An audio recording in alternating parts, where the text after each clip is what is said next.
Senator Joe Manchin doesn't believe that you should have a living wage.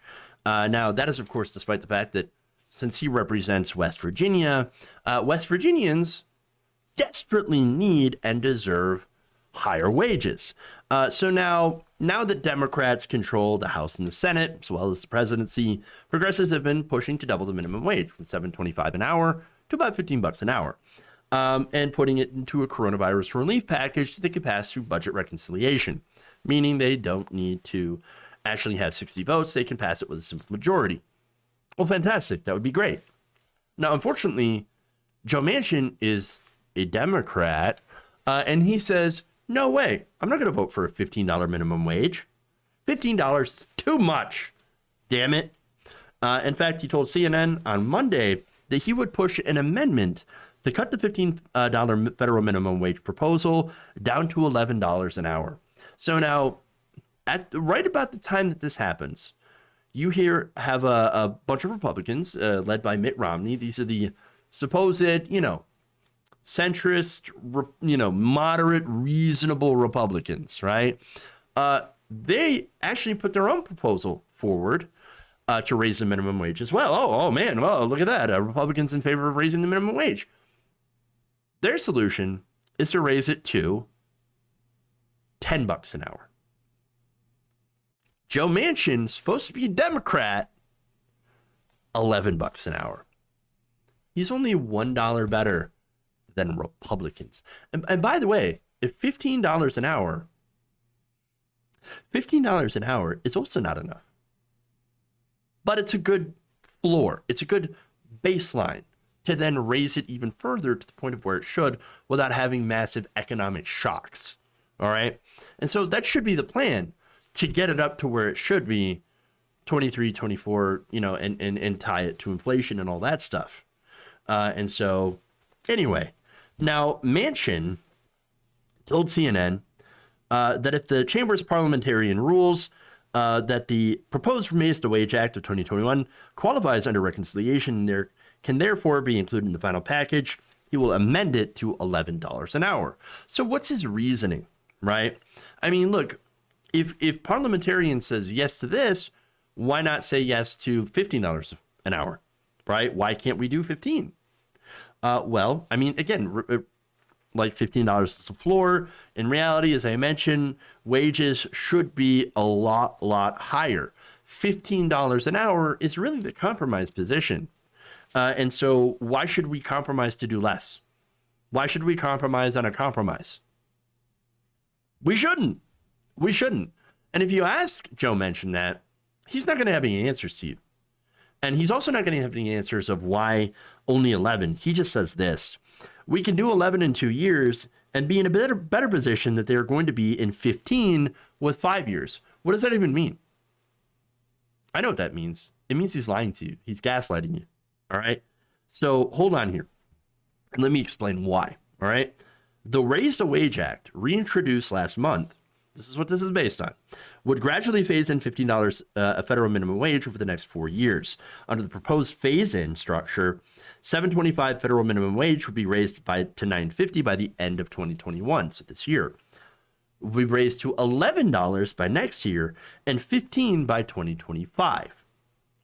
So Manchin says, oh, no, if we do my plan, we'll get to $11 sooner, and therefore that's going to help more people. In reality, that's not what happens. It's actually not faster. So, come on. Again, complete lies. Complete lies. All right, so now Representative Mondaire Jones, here's what he said about Manchin's plan. He was not happy about it. Quote, "This is unacceptable. The $15 minimum wage is overwhelmingly popular with the American people. One person should not be allowed to hold relief hostage." But unfortunately, that's what's going on. Joe Manchin is basically the swing vote. That sucks. That sucks. He's the moderate middle, right? Supposedly the Democratic Party. In reality, he's a rhino, or a dino, I should say. A Democrat in name only. He's very, very conservative. And what sucks is that, look, West Virginia, not to blame, right? But they had 2 chances to vote Manchin out. They had a progressive, Paula Jean Swearengin, ran an incredibly good campaign. Very strong progressive.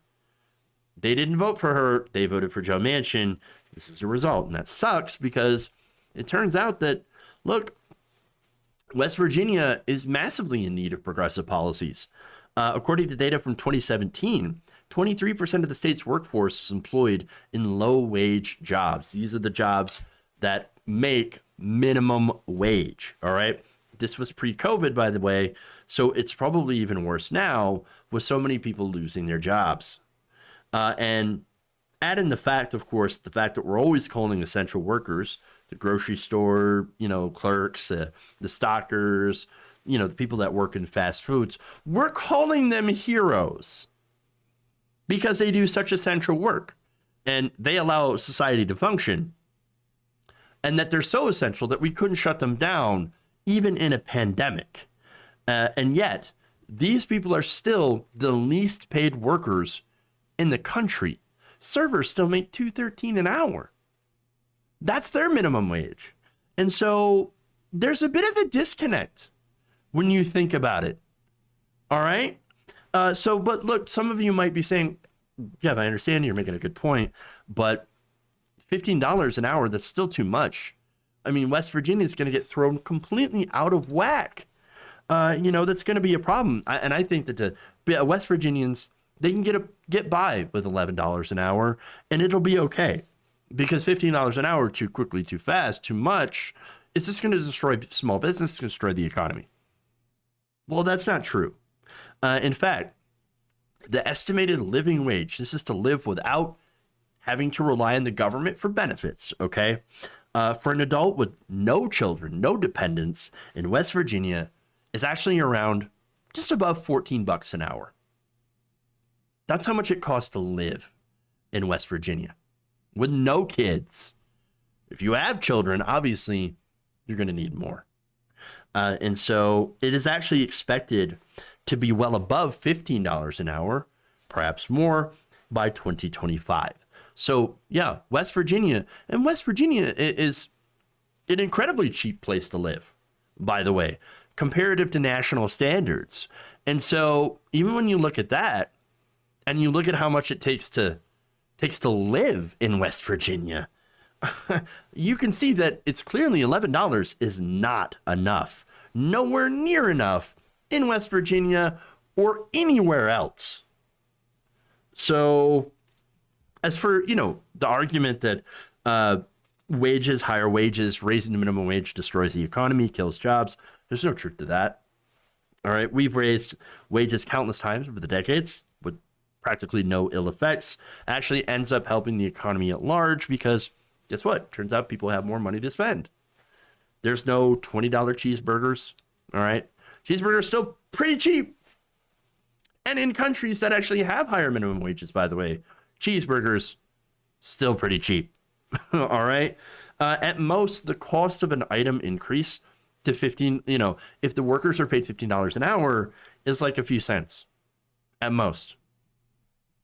And so I don't know. I would say that I'm more than happy to pay that if the money actually goes to working people so that they can survive without needing to use government benefits as a subsidy, as they do now, which actually cost taxpayers more in the long run.